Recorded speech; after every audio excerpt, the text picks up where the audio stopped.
जब भी आप किसी सेविंग स्कीम या एफडी में पैसा लगाते हैं तो क्या सोचते हैं? यही ना कि ब्याज कितना मिलेगा।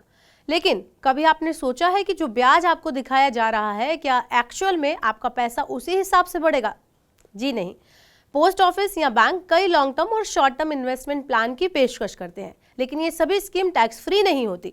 आपको इस पर मिलने वाले ब्याज पर टीडीएस यानी टैक्स डिडक्शन एट सोर्स चुकाना पड़ता है। इस तरह आपको ब्याज के रूप में जो लाभ मिलना होता है उस पर टैक्स की कैची चल जाती है और आपको शुरुआत में जितना ब्याज दिखाई देता है वास्तव में उतना फायदा मिलता ही नहीं। तो आइए जानते हैं कि ये पोस्ट ऑफिस की किन स्कीम पर टीडीएस काट लिया जाता है। सबसे पहले जानते हैं कि टीडीएस क्या है। टीडीएस केवल ऐसे लेन देन पर काटा जाता है जब पेमेंट की वैल्यू तय सीमा से ज्यादा होती है। यदि वैल्यू तय सीमा से ज्यादा नहीं है तो कोई टीडीएस नहीं काटा जाएगा। आइए अब एक एक करके बचत स्कीमों की बात कर लेते हैं जिनकी कमाई पर टीडीएस कटता है। इसमें सबसे पहला नाम है रेकरिंग डिपॉजिट स्कीम का। आम भाषा में इसे आरडी कहते हैं। हाल ही में सरकार ने पोस्ट ऑफिस की आरडी पर ब्याज की दर को बढ़ाकर 6.7% किया है। अगर आप रेकरिंग डिपॉजिट पर साल में 40,000 रुपए से ज्यादा ब्याज पाते हैं तो आपको टीडीएस देना होगा। अगर अर्जित ब्याज इस सीमा से कम है तो कोई टैक्स नहीं लगेगा। सीनियर सिटीजन के लिए टीडीएस की सीमा 50,000 रुपए है।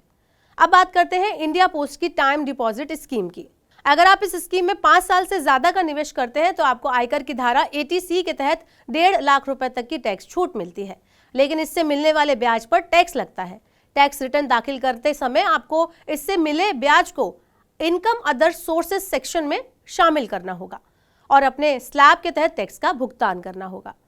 अब बात करते हैं पोस्ट ऑफिस की मंथली इनकम स्कीम यानी MIS की। इस स्कीम में मिलने वाले ब्याज पर भी टैक्स देना होगा। यहाँ आरडी की तरह ही ब्याज की लिमिट 40,000 रुपए है।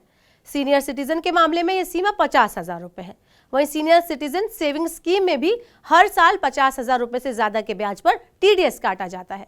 वहीं इस साल लॉन्च किए गए महिला सम्मान सेविंग सर्टिफिकेट के तहत भी टीडीएस की लिमिट 40,000 रुपए है। लेकिन अगर आप पब्लिक प्रोविडेंट फंड अकाउंट यानी PPF में निवेश करते हैं तो आपको इनकम टैक्स में छूट मिलती है, लेकिन इसमें ब्याज पर कोई टीडीएस नहीं काटा जाता।